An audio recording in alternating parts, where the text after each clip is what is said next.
നമസ്കാരം. Astro master YouTube ചാനലിലേക്ക് സ്വാഗതം. ഇന്ന് പറയാൻ പോകുന്നത് ശുക്രദശാകാലത്തെക്കുറിച്ചാണ്.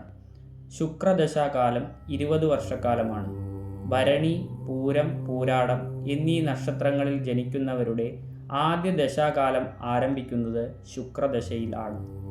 ശുക്രൻ ശുഭസ്ഥാനത്ത് ശുഭഗ്രഹങ്ങളുടെ വീക്ഷണത്തോടു കൂടി നിൽക്കുകയാണെങ്കിൽ നല്ല സുഖാനുഭവങ്ങൾ ഉണ്ടാവുന്നതാണ്.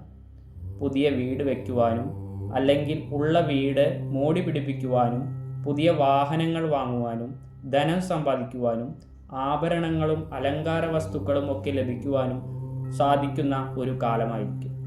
കലാപരമായ പ്രവർത്തികളിൽ വിജയവും പ്രശസ്തിയും ശാരീരിക സുഖവും സൗന്ദര്യം വർദ്ധിക്കുകയും മറ്റുള്ളവരാൽ ആകർഷിക്കപ്പെടുകയും പല വിധത്തിലുള്ള ധനാഗമ മാർഗങ്ങൾ ഉണ്ടാകുവാനും പല പുതിയ സംരംഭങ്ങൾ തുടങ്ങി അതിൽ വിജയിക്കുവാനും സന്തോഷകരമായ യാത്രകളിലും മംഗളപരമായ കർമ്മങ്ങളിലും പങ്കെടുക്കുവാനും അവസരങ്ങൾ വരും. എന്നാൽ ശുക്രൻ പാപഗ്രഹ ദൃഷ്ടിയോടുകൂടി നിൽക്കുകയാണെങ്കിൽ ഇതിൻ്റെ അനുഭവ ഗുണങ്ങൾ കുറവായിരിക്കുന്നതാണ്. ശുക്രദശാകാലത്ത് ഗണപതിക്കും ലക്ഷ്മി ദേവിക്കും വഴിപാടുകൾ ചെയ്യുന്നത് നല്ലതാണ്. നവഗ്രഹ പ്രതിഷ്ഠയുള്ള ക്ഷേത്രത്തിൽ ശുക്രൻ എന്ന ഗ്രഹത്തിന് വെള്ള പട്ട് സമർപ്പിക്കുന്നതും വളരെ ഗുണപ്രദമായിരിക്കും.